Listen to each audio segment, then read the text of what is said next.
Welcome to Irby Electronics. This is Project 1, LED Surprise 1.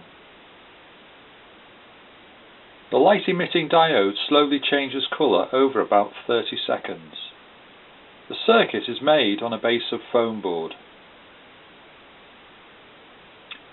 3 AA batteries are needed to power this circuit.